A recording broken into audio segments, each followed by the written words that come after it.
Hi, grade nines. So today we are going to talk about electricity. This is unit 4, and this is our little intro to it. So we start off with a discussion of static electricity and what electric charges are and how those electric charges can move.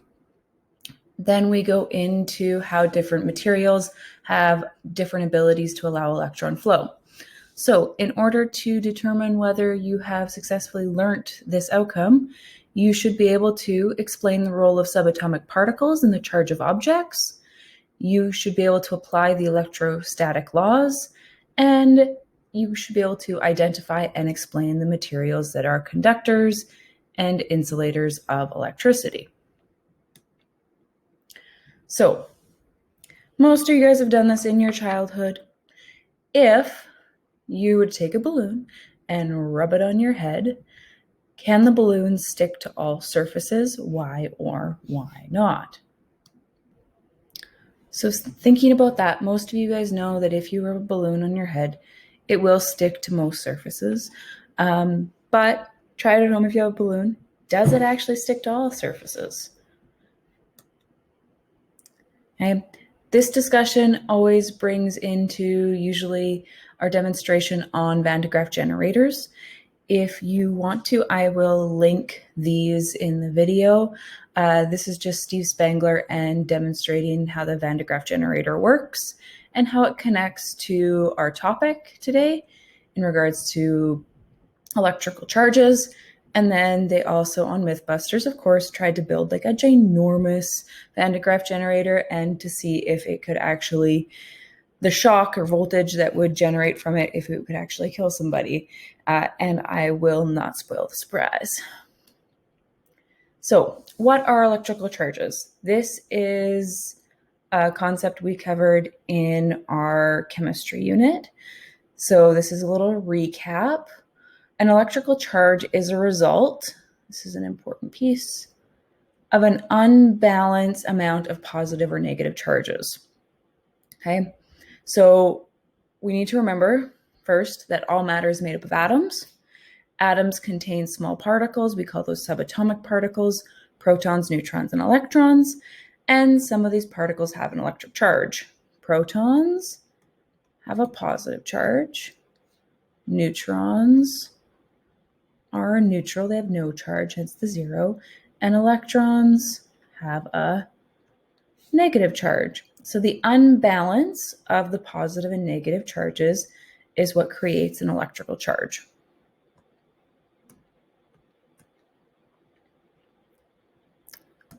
So knowing that and remembering that concept of different types of charges we have, the other little reminder we need to think about is the fact that protons are found in the nucleus of the atom, so are neutrons, and electrons are always orbiting the nucleus. The fact that they are orbiting the nucleus is what allows the electrons to move because they're not stuck in the nucleus. Okay, so key piece right here. Only electrons can move.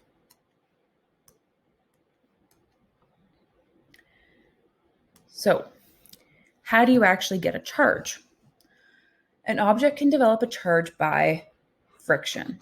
Okay, so when you rub a balloon on your head, that rubbing motion is what actually is, we call friction.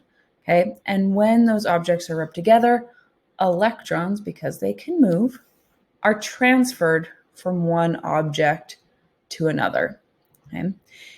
If you have carpet in your house, and especially in the wintertime, if you rub your feet on the carpet and you go and touch a doorknob, sometimes you guys will get a little jolt, okay? And that is actually, okay, static electricity.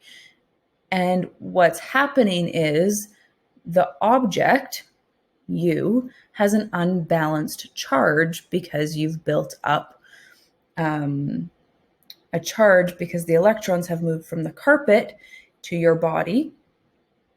And when you touch that doorknob, that charge actually moves to the doorknob and gives you a little jolt.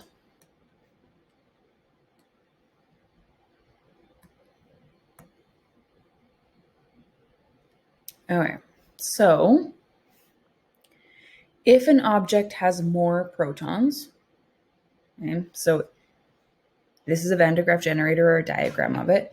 If there's more protons, so 1, 2, 3, 4, 5, 6, 7, 8, but there's still electrons there, it means that it is positively charged because more protons than electrons. If an object is positively charged, okay, an object has lost electrons because there's more protons than electrons.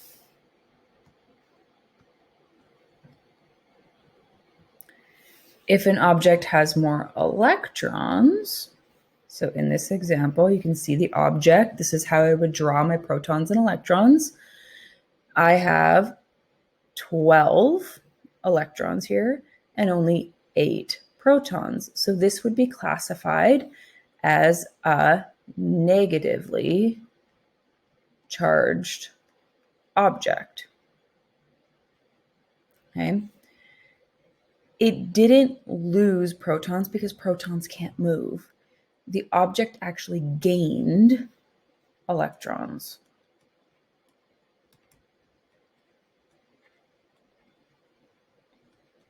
Okay.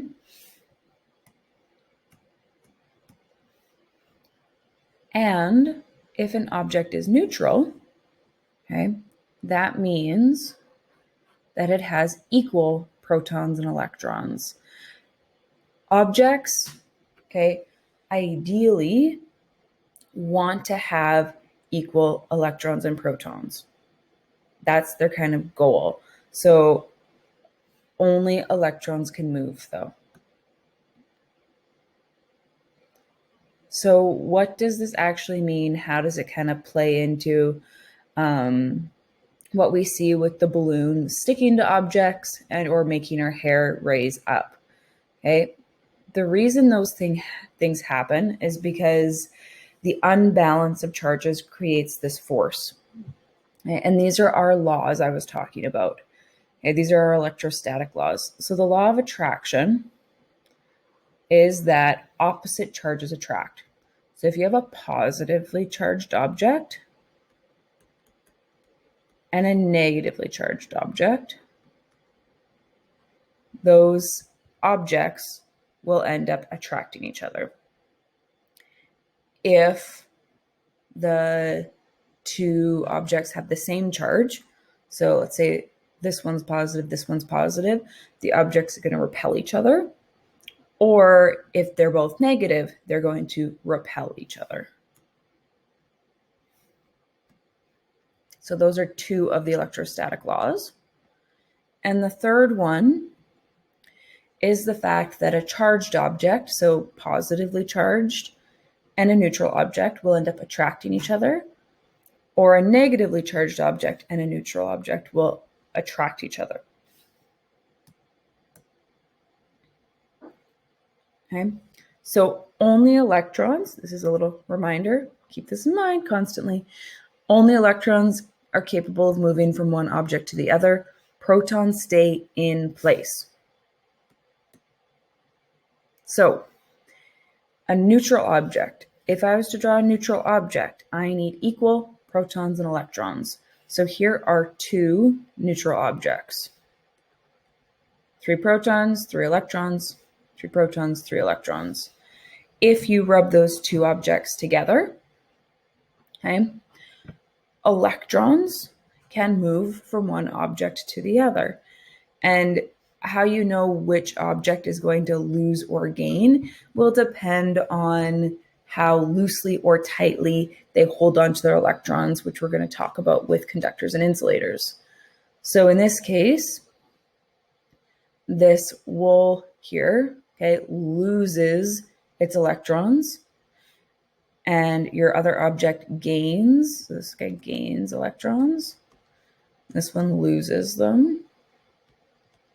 Notice the protons have stayed in their place. So because this one gained electrons, it becomes negatively charged.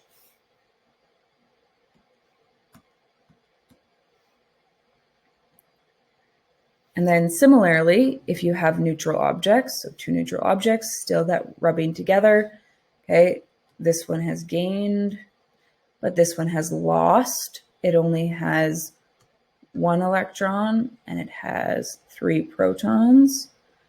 So this guy is now more positively charged and it has lost electrons. Okay, so how do you know which one's going to lose and which one's going to gain electrons? That has to deal with conductivity. Now, you guys have heard of this concept before in your previous science knowledge. So conductivity is the ability of materials to allow electrons to move freely. You guys usually think about it in terms of electricity, while electricity actually has to do with electrons. So materials that hold on to their electrons, so they hold on tight to them, they don't allow them to move very easily, okay? They are called insulators.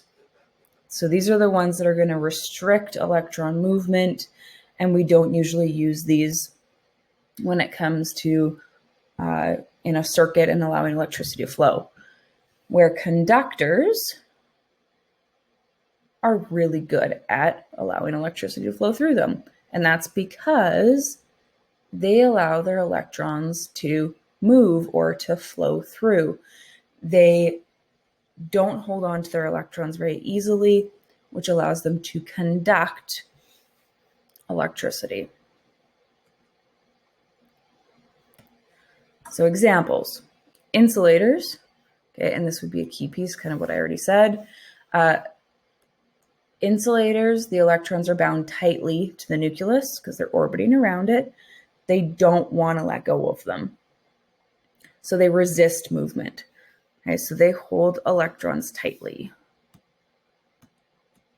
Examples of those are, okay, glass, plastic, usually that's why we see it, plastic wrapped around our wires, rubber, okay, on our tires, air. Air is actually used for our windows. It is an insulator. We have double paned or triple paned windows. It's also used when it comes to insulating our houses, because when we have fiberglass and insulation in it, it also includes air within that. It's nice and fluffy. Okay? And then wood is also an example of an insulator. Conductors, electrons are not tightly bound to the nucleus. Okay, so that means they're going to be allowed to move really, really easily. They can get away from the nucleus, so they hold their electrons loosely and allow that movement to occur. So examples are, okay, a lot of your metals are iron, mercury, copper, aluminum are all really good at allowing electrons to flow through them easily because they don't hold on to them tight. Okay, so in regards to those electrons, what happens is an electric charge builds up on a surface because, okay, those electrons have moved. And so when those electrons have moved and built up, we call that a static charge. Okay? And they're called static because when they've built up, they actually remain on that one location until they're given a path to escape. So for example, you touching that doorknob, and when those escape, those electrons finally get away, that's called an electrical discharge, and that's the little zap you feel. Because the static, that buildup of charge, has now moved and been released from the object. So, for example, like I said, the walking on the carpet. You get a little zap. Most of you guys can even see it. Clothes tumbling in a dryer. If you take out your clothes out of a dryer and you don't have dryer balls or a static sheet, you'll get kind of sometimes a little zap, or the clothes will end up sticking to each other. And that is because of static electricity. Rubbing a balloon on hair will also actually do that as well. And the one thing I'm hoping that we've connected, and I've talked about it at the beginning, is what do all three of these things have in common? Okay.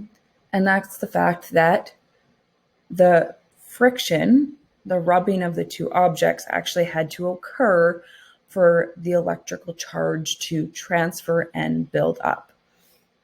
Okay. The clothes constantly tumbling in the dryer, rubbing against each other, the balloon rubbing on the head, and your feet, which you don't see, rubbing on the carpet to allow that electrical discharge to occur. Okay. All solid materials are charged, get that electrical charge, by the transfer of electrons. So when two objects rub together, the force of friction, so I said the rubbing motion, can remove only electrons and transfer them. Okay. One object will lose electrons, the other one gains. You're not making any new electrons. They're always there. They're just moving.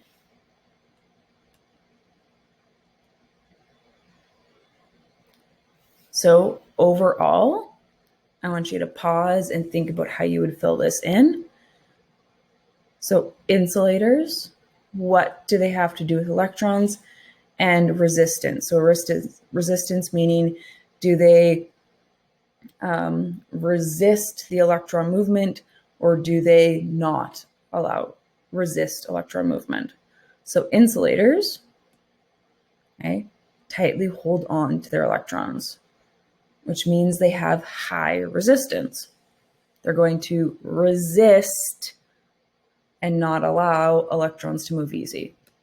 Conductors loosely hold their electrons, okay, and they have low resistance, which means they allow those electrons to flow very easily through them. All right, so if, okay, you have a comb and you were to, okay, have them both neutral originally, what does that mean when it comes to drawing a neutral object? I should have equal protons and electrons. You can see those. So there's 3 protons, 3 electrons on that comb. And if the person's hair is also neutral, say I have 3, 4, as long as I have equal amounts on each object, we're good. Oh, I should have made those blue. Protons were blue.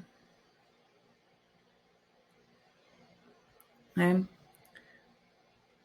I should have, because I have 5 protons, if it's neutral, I should have 5 electrons. So this person's hair is neutral, and so is the comb.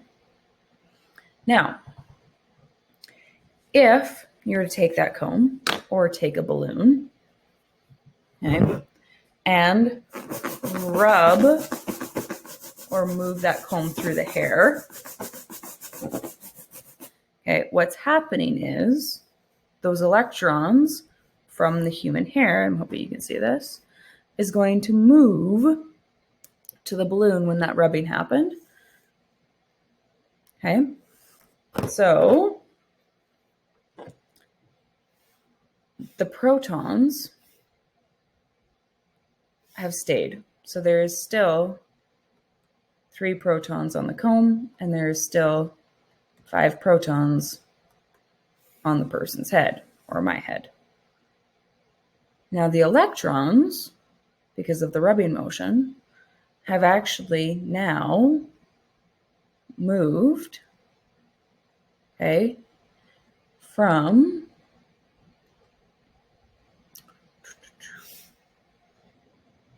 so the electrons have moved from the head to the comb. Okay, so there might still be some electrons sitting on that person's head, but they've actually moved. And so there should now be more electrons.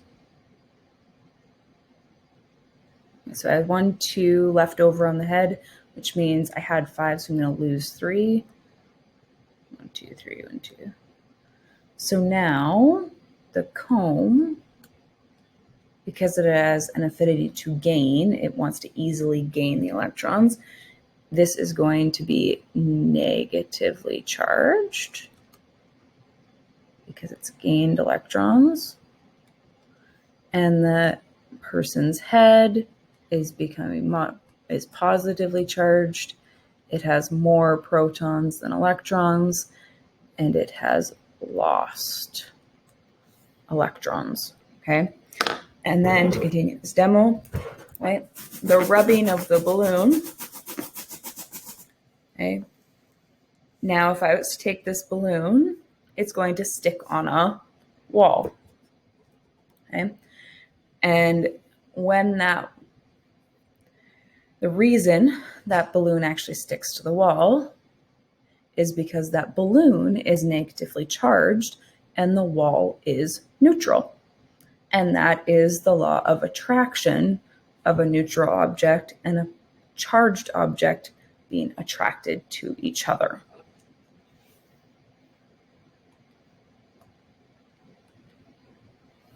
And that is the end of your intro to electricity. Have a great rest of your day, guys. Bye.